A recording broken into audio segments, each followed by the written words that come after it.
Hello, my name is Avery Mission. Today I'm going to be doing an individual lesson presentation on an 11th grade United States history class. This unit is on the Great Depression.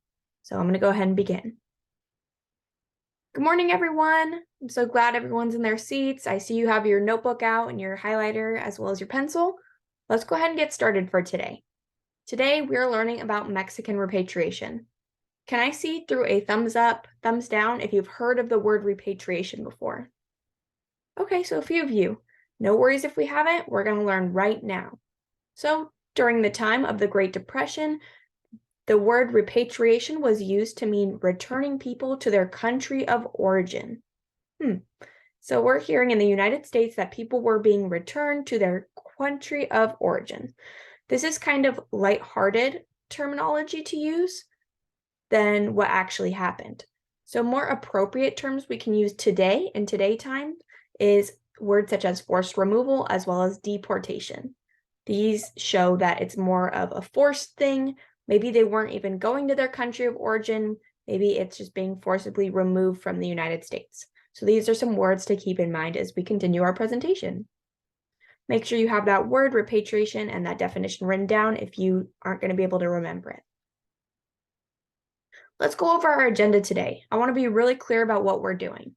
First, we're doing our warm-up as we do every day, and you're writing down your warm-up questions in your notebook.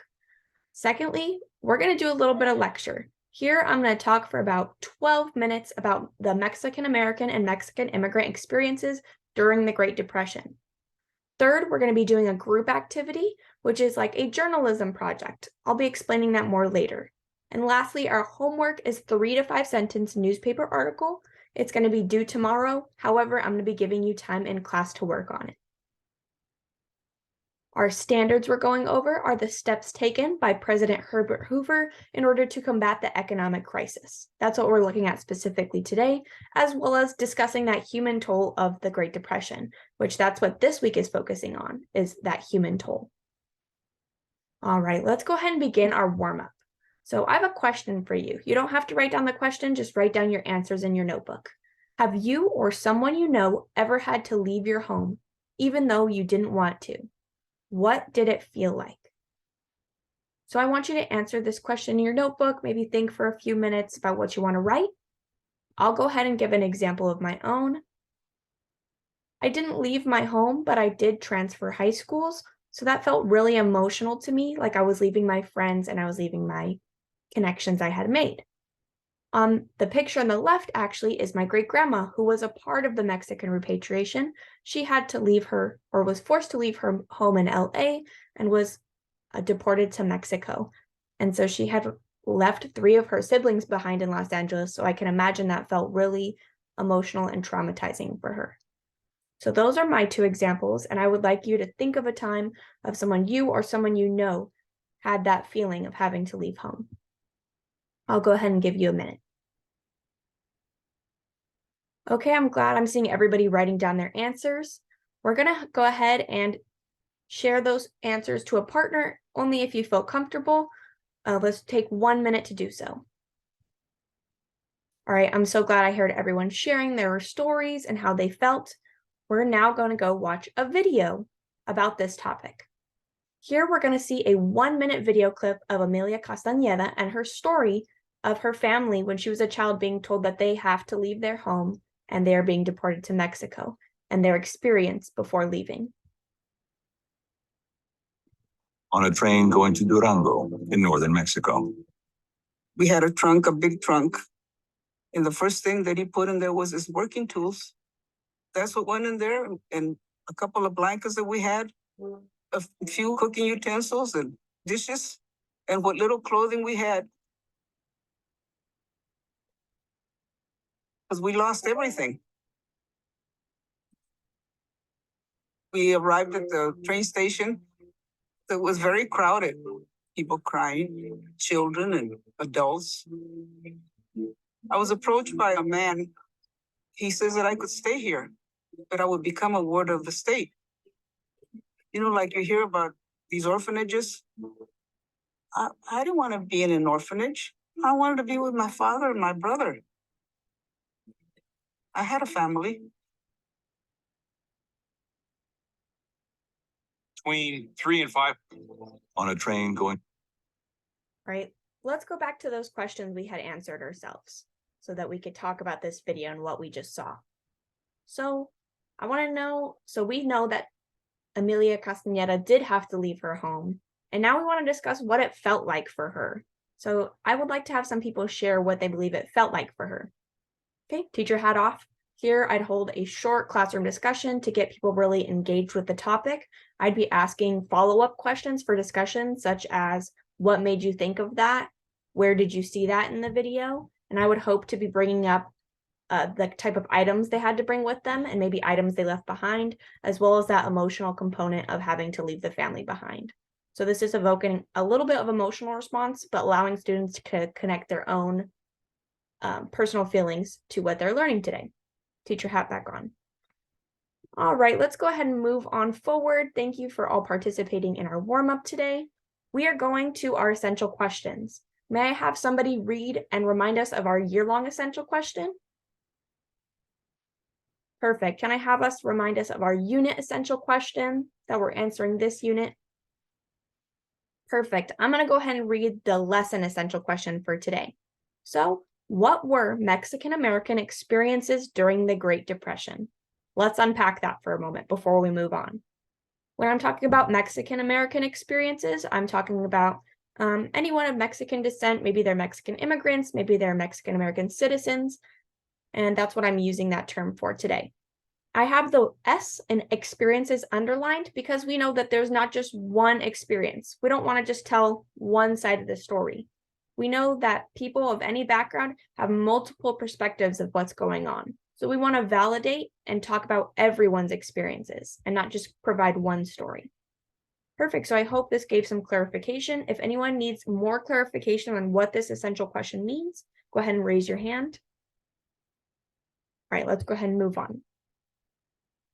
What we're going to do now is I'm going to lecture for about 12 minutes.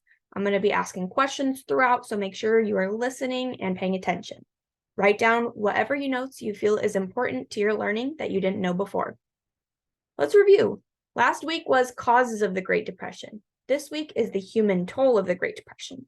So last week's essential question is, why was there a Great Depression? We went over those 4 causes. Can I have students name one of each? Here they name the 4 that are listed on the slide. And we talk about how we analyzed this image the other day. Perfect. Let's move on to our new lesson on Mexican repatriation. So, employment, the jobs worked by Mexican Americans and Mexican immigrants was as agricultural laborers, construction, industrial jobs, on the railroads, mining, and independent businessmen. So there's a lot of different categories that Mexican Americans were working during the Great Depression. So, of course, they're going to be affected by the Great Depression in a multitude of ways. In order to respond to that, they are starting unions and they're going on strikes. So first, unions, we learned about this before. Can someone remind us of that definition of unions? Okay, to work collaboratively with your coworkers. And what else? Okay. Yeah, you're protecting your interests as a worker. You're protecting your rights. Perfect. So there was actually 40 agricultural unions in just California alone that were being created during this time, and a lot of them had a lot of Mexican American workers. One really important union was the International Ladies Garment Workers Union, because this was one of the first unions that was created for women's work. Strikes. Now, strikes is what happens when you want to protect your interests. So you say, I'm not going to go to work and I'm going to fight for what I want. Maybe that's higher wages. Maybe that's more pay, more time off. Whatever you feel like is right for yourself as a worker, you're going to ask your boss to do so by making a demonstration. In California, we had the farm labor union strikes in 1933. This is because a lot of the laborers at the time were getting paid by the piece, meaning getting paid by how much they picked that day. So their wages went from 50 cents before the Great Depression only down to 20 cents for produce such as berries, as we see in that El Monte berry strike image. The second big strike we have is in Los Angeles, and it's the garment workers strike. Let's go ahead and look at the garment worker strike more. All right, here we have a primary source image. I want us as a class to hold a class discussion on what we see in this primary source image. Teacher hat off. This is when I would give students time to look at the image. I would probably want to do a think, pair, share here. So thinking what they see, pairing up, telling each other what they see as striking to them, as important to them. And lastly, we're going to share out as a class. All right. Thank you all for discussing. Now we're going to talk about hostility towards Mexican Americans. So we're talking about President Herbert Hoover during this time. We haven't hit FDR yet, so we're still talking about Herbert Hoover. His Secretary of Labor, his name is Doak, suggested deporting Mexican Americans to have jobs for everyone else. Ugh, that is some big language. Have jobs for everyone else. It's kind of like saying that Mexican American workers weren't good enough, and the jobs for everyone else is he wants to hold back jobs for white workers. So that's what he was talking about. I would like us all to read this quote and define those underlying terms from Doak. He said, strike leaders and picketers would be arrested, charged with being illegal aliens or engaging in illegal activities, and thus be subjected to arbitrary deportation. Let's go ahead and unpack that quote. Here, I would ask students what they thought of those terms, what they believe it means. Then I would take the time to define them for them. So, teacher hat back on. Yeah, so legal alien, maybe you said foreign or not local. Also, that term illegal makes it seem like there is legal versus illegal in that situation, as well as arbitrary deportation. That means arbitrary means like of a whim, personal whim or personal choice without reason. So just willy-nilly, without reason, deporting people. Exactly. So the terms that Doak is using here is something like racial scapegoating. Racial scapegoating, I would like everyone to write this down in their notebook so that we're all having that same definition, that same common speech we can use. Racial scapegoating means singling out a person or group for unmerited blame and negative treatment. Ooh, that was a lot. Can I have someone else explain that back to me, putting it in your own words? Okay, so blaming a group for our issues. Okay, great. And then treating them bad because of it. Perfect. All right, so I want to make sure that we all understand this term before we move on. Okay, is there any questions? All right. Perfect. So here's my question for you. We're going to do a write, pair, share. So I want you to write your answer in your notebook, pair up with a person, your table partner, and share. Are there examples of racial scapegoating occurring today? Now that we know what that word means, do we see any examples happening right now? As a hint, I put think of blame during the pandemic. Was there a group we were blaming for the pandemic? Are there groups that we blame for job loss? And any others you can think of? I would give students the time to write down their response, pair up, and then have a few students be called on to share their answers. All right, thank you so much for sharing.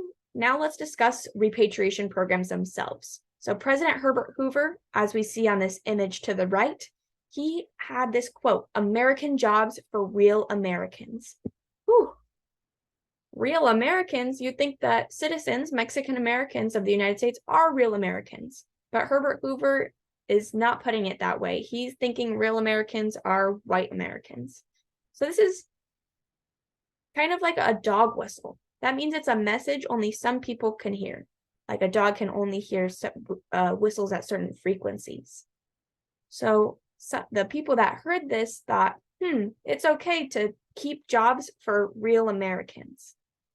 So even though there was no explicit law, like the Chinese Exclusion Act we had heard about, how the federal government did make the act, the federal government did not make any act themselves. However, they did support local removals. So there was no federal agency doing this, it was all local. So such as Los Angeles is local, or a city or a state. So what we see here is that there's this explanation for what's going on.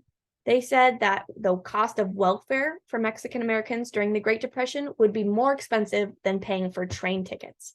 So they argued that they are saving taxpayer dollars by supporting these local removals. So that's the explanation the government was giving. William Joack, that Secretary of Labor we just heard of, helped pass those local laws. And I wanted to highlight the LA County Mayor, Frank Shaw, down here on the left. He planned removals with periodic train schedules. So we're seeing how it was at a government level, these beliefs are being held all the way down to local, such as Los Angeles, right near us. How the repatriation programs worked, well, they would threaten the welfare and jobs of Mexican Americans. The companies Ford, U.S. Steel, and the Southern Pacific Railroad Company all agreed to lay off Mexican American workers. So they're taking Herbert Hoover's sentiment of keeping those jobs for white Americans and doing so through their policies of firing Mexican American workers for no reason, except for their skin color or their ethnicity. What would also take place are raids. So they would close down the streets and go door to door saying you need to get out of your house now. And we have La Placita raid, which is in Los Angeles near Olvera Street, which occurred in 1931. Here we see an image of the sheer amount of removals that were happening per month and per year. So we see that large number that was happening because of these tactics they were using to remove people from the country. I would like us to all look at this quote. Immigration inspectors, people that are looking for citizens or non-citizens or people immigrating, acted as interpreter, accuser, judge, and jury. Let's talk about what that means. Let's have a second to think to ourselves, and then I would like us to share. Here, I would like to call on students that I haven't really called on yet during the presentation. I'm going to ask kind of prompting questions to get them to think about what does that mean. Okay. All right, thank you. So it means that kind of the judicial took all the power, the immigration inspectors had all the power that this was happening. They took anyone who looked of Mexican descent and they disregarded citizenship status. So over 60% of the children that were being removed for the country were actually US citizens. That means that they were born in America or they had citizenship and they were still being taken out of the country just because they were Mexican American. I have a question for you guys now. Let's go ahead and make sure we're writing this down in our notebooks. Does repatriation, remember we learned the word repatriation, infringe on their rights as citizens? And remember we learned the word infringe means kind of like blocks or cancels out their rights as citizens. So hint, think of due process, equal protection, and 14th Amendment rights, which we've all discussed before. If you need any help, this is going to be a right pair share. So talk with your peers or talk with the people behind you if you need more help answering this question. We'll take the time to do this procedure as well. Students are familiar with this procedure. It's about the middle towards end of the school year, so they should be familiar with how to do a right pair share. Let's talk about the experience of going to Mexico. Remember, there wasn't one experience, but multiple experiences. So some people were left in cities they had no connection to. They got dropped off at a random city. Some people were returning after 20 plus years of being out of the country. So they're really unfamiliar with what's going on. And some people are going to a country they have never been to before. Especially think of those children that were born and raised in the United States. Maybe they don't even know Spanish. They won't be able to communicate very well, and they don't really know the culture of the area. So another key aspect is families were separated. So we talked about Emilia Castañeda. She said she didn't want to leave her family. So there was usually those options for children to be separated from their parents. Yeah, so this was what was going on at the time. I want to talk more about the experience of Mexican Americans by looking at music history. So here we have corridos, which is a type of music, and I have lyrics here on the board. I would like for us to work in groups of 4, so the people in front and behind you to talk about those lyrics. So let's go ahead and do so. I'll give you 2 minutes to read and discuss. Okay, here I would do a similar thing where I'm prompting what made you think of that. Also, I would ask, how did you know that? What in our lecture connects to that? And when we're looking at these lyrics, it should be pretty easy. Something I want them to look at is without consideration and bring it back to that word arbitrary and talking about the people that were affected. All right, thank you all for sharing. I heard your discussions. They were really great. Another way I wanted to highlight the experiences, still using music history, is a group called Los Madrugadores, which means dawn in Spanish, the dawn, or also early risers. So here we see Pedro Gonzalez had created this group, and he was an outspoken activist against deportations. However, he was later jailed and deported himself. So there were people that were being outspoken about what was going on. That group started a Spanish American radio station in Los Angeles, which was the first Spanish American radio station. This group was called the Early Risers because they played music from 4 a.m. to 6 a.m., and that really targeted blue-collar workers that were waking up that early in the morning to go to work. So they were listening to this music, and this music had a lot of messages about being prideful and being a hard worker. So we're seeing what's going on during the Great Depression, how they're being targeted, but also how they're combating that by still keeping pride for being a hard worker and being outspoken about what's going on. And here's images of the group. Now, we just finished talking about what happened during the Great Depression. I want to move a little bit farther out to what happened a little bit after and what's happening today. So directly after Mexican repatriation, there is the Filipino Repatriation Act in 1932. A little bit farther out, let's go to World War II.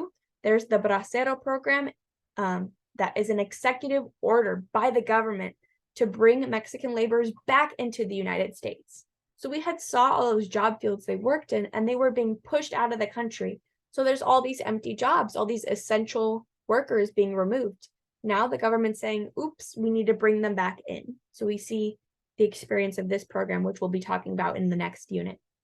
Further down the line in the 1960s, in the Civil Rights Movement, we see Chicano and Brown Beret movements, which help bring up pride in Latino Americans. And then we have the California State Legislature passing the Apology Act. This is fairly recent. So there is a formal apology, not by the federal government, but by California for those massive deportations. I went a little too far ahead. I apologize. All right, we just finished the main lecture part. Why did we learn this really quick? To wrap up our lecture. Here I have this quote. What occurred here is unconstitutional deportation because according to American law, you cannot deport an American citizen. And some 60 to 70% of the individuals expelled were U.S. citizens of Mexican descent. Here I would take the time to have students say why they connected with this quote or what this quote means to them, kind of disseminating why this issue is important. All right. If you're interested in learning more, the book on the right is where that quote came from. It's more of a historical perspective, and the book on the left is a young adult read about this issue. All right, we're going to reflect back on our essential question, and I really want to know how this lecture material has revealed about the experiences, and we're going to move right into our guided practice, or we would take actually a few minutes to talk about that essential question, have them take time to think about how the lecture answered the essential question. And now we're going to continue to answer that essential question through our guided practice. Here we are going to be investigative journalists. That means it's your job to be a journalist, like you are reporting on what's happening during the Great Depression. You're going to analyze different sources and accurately report on the experiences of Mexican Americans. So there's further directions on the next slide. It's going to be a group project. They're working in groups to analyze those sources. And the question you are answering today is, how would you explain Mexican repatriation in a scholarly journal or newspaper? Here's the sources I used for my presentation. And then here's examples of what the students would be working on for their guided practice. So thank you so much for watching my demonstration, and thank you.